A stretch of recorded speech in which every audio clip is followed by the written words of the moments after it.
Hello students, welcome to Maths chapter 3 Algebra from Samacheer syllabus 10th standard.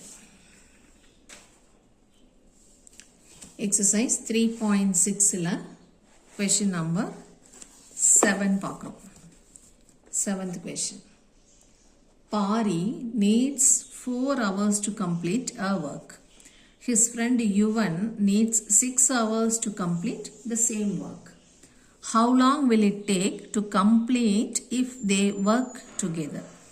So, பாரிக்கு 4 hours ஆகுது, அவன் friend யுவனுக்கு 6 hours ஆகுது. இப்போ ரெண்டு பேரும் சேர்ந்து செஞ்சாங்கன்னா அந்த ஒர்க்கை எவ்வளோ டைமில் முடிப்பாங்க அப்படின்னு கேட்குறாங்க. இப்போ நம்ம டைம் அண்ட் ஒர்க்கில் ஏற்கனவே படிச்சிருப்போம். டைம் டேக்கன் மொத்தமாக வந்து 5 days or 5 hours. 5 hoursல ஒரு வேலை முடியுது அப்படின்னா டோட்டலாக 5 hoursல ஒரு வேலை முடியுது அப்படின்னா 1 hourல எவ்வளோ வேலை முடிஞ்சிருக்கும்? அந்த 5 hours வேலையில் 1/5 of the work will be completed. So ஒரு வேலையை ஒன்றுன்னு ஞாபகம் வச்சுக்கோங்க. ஒரு வேலையை 5 hoursல முடிக்கிறோம். வேலையை நம்ம ஒன்றுன்னு வச்சுக்கிறோம். ஒரு வேலை மொத்தமாக முடிக்க 5 hours ஆகுதுன்னா 1 hourல எவ்வளோ வேலை முடிச்சிருப்போம்னா அந்த ஒரு வேலையில் 1/5 of the work will be completed. இல்லை 10 daysல ஒரு ஒர்க்கை முடிக்கிறோம் அப்படின்னா 1 dayல எவ்வளோ ஒர்க் முடிச்சிருப்போம்? 1/10 of the work will be completed. So இதுதான் டைம் அண்ட் ஒர்க்கில் நம்ம ஏற்கனவே படிச்சிருக்கோம். சப்போஸ் டோட்டலாக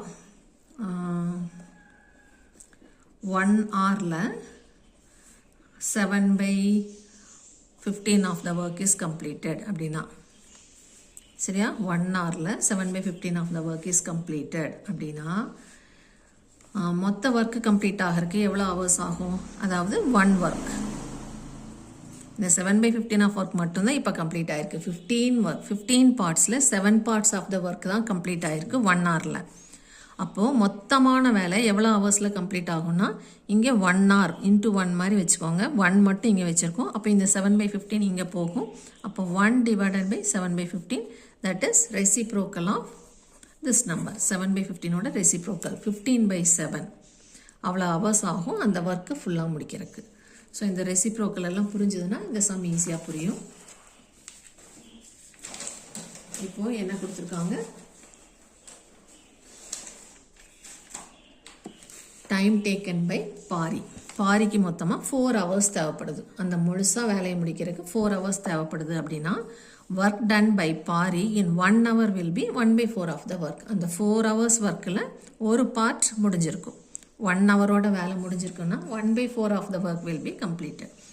அதே மாதிரி யுவனுக்கு 6 hours தேவைப்படுது அப்படின்னா 1 hourல அவன் எவ்வளோ வேலை முடிச்சிருப்பான்னா 1/6 of work will be completed. இப்போ ரெண்டு பேரும் சேர்ந்து ஒர்க் பண்ணும்போது 1 hourல எவ்வளோ முடிச்சிருப்பாங்க?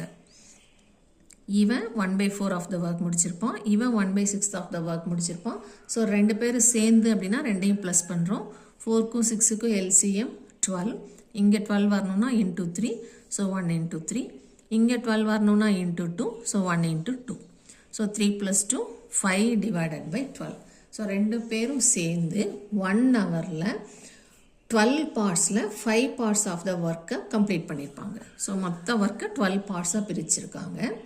அதில் 5 parts of the work will be completed. So இங்கே இன்ட்டு 1 மாதிரி ஞாபகம் வச்சிட்டோன்னா இங்கே 1 work 5/12 of the work will be completed. அப்போ மொத்த work 1 work will be completed in how many ஹவர்ஸ்னால் இந்த 5/12 அந்த பக்கம் போனால் ரெசிப்ரோக்கல் 12/5. இங்கே இருக்கிறது 1 hour. ஸோ இந்த 1 hour கூட 12/5 அதை போட்டோன்னா 12/5 இஸ் 2.4 hours. இங்கெல்லாம் 1 hour வரனால இங்கே நம்ம ஹவர்ஸ்னு போட்டுக்கணும். அதுவே டேஸாக இருந்தால் இங்கே டேன்னு போட்டிருப்போம்.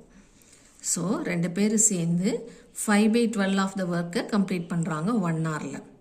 ஸோ இங்கே இருக்கிற 1 hour இங்கே அப்படியே இருக்குது. இங்கே இருக்கிற 5/12 இந்த பக்கம் வரும்போது 1 divided by 5/12 ஆகும். That is 12/5. அப்போ 12/5 ஹவர்ஸில் மொத்த வேலையும் முடிச்சிருவாங்க. அதில் 2 hours 4 minutes நல்லா எடுக்கக்கூடாது. 2 hours 0.4 hours. அந்த 0.4 hours நமக்கு புரியாது. ஸோ அதை மினிட்ஸில் கன்வெர்ட் பண்ணுறதுக்கு இன்ட்டு 60 போடுறோம்.